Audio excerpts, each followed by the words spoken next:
Hello ဒီဗီဒီယိုလေးကတော့ဘန်ကောက်ကနေ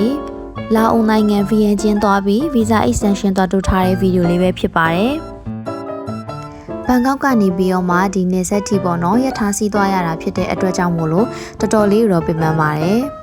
။ဘူတာရောက်ပြီဆိုတာနဲ့အရင်ဆုံးလုပ်ရတာကတော့ immigration ဖြတ်ဖို့ပါ။ immigration ကိုဖြတ်ပြီးမှသာကားတစ်ဆင့်ငှားပြီးတော့မှဗီယန်ကျင်းမြို့တွေကိုရောက်ပါတယ်။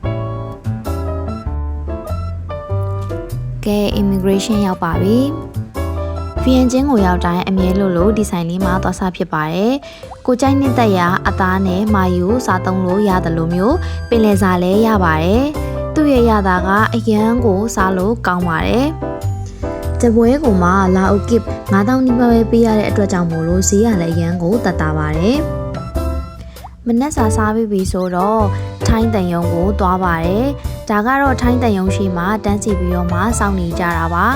။ဘန်ကောက်ကနေပြီးတော့မှလာအိုကစ်မလဲလာရတဲ့သူတွေအတွက်ထိုင်းတန်ယုံရှိမှထိုင်းဘန်ရှိပါတယ်။ဒီမှာရိတ်သက်သာစွာနဲ့လဲလို့ရပါတယ်။ passport ကိုစောင့်နေရတဲ့ဒီကြားရက်တွေမှာဆိုလို့ရှိရင်တော့ shopping လေးထွက်ပြီးတော့မှလူရာလေးပေါ့နော်နည်းနည်းပပဝယ်ဖြစ်ပါတယ်။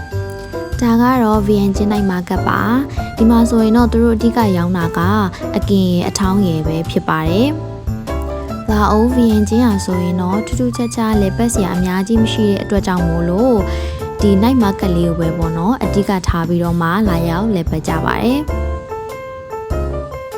ဗီယန်ကျင်းကိုအလဲသွားပြီဆိုတာနဲ့ကိုတဲတဲ့ဟိုတယ်မှာဆိုင်ကယ်ငှားလို့ရပါတယ်။ဒီနေ့တာလုံးကိုမှဆိုင်ကယ်ကလာအိုကစ်3သိန်းခွဲပဲကျတင်ပါတယ်။ဆိုင်ကယ်စီကတော့ကိုယ်တိုင်ထည့်ရပါတယ်။ passport စာအုပ်ထုတ်ပြီးပြီဆိုတော့ဘန်ကောက်ကိုပြန်ပါတော့မယ်။အပြန်လက်ဆောင်နေနဲ့ဘီယာကြိုက်တဲ့ဘော်ဒါတွေရှိလို့ရှိရင်တော့ဘီယာလာအိုလေးကိုဝယ်သွားပေးလို့ရပါတယ်။စီးနှုန်းလေးကရန်ကိုတတ်တာပါတယ်။ဒါကတော့ VN ကျင်းခီးစဉ်လေးပဲဖြစ်ပါတယ်။ဗီဒီယိုလေးကိုစုံလင်ကြည့်ရှုပေးလို့အားလုံးကိုကျေးဇူးတင်ပါတယ်ရှင်။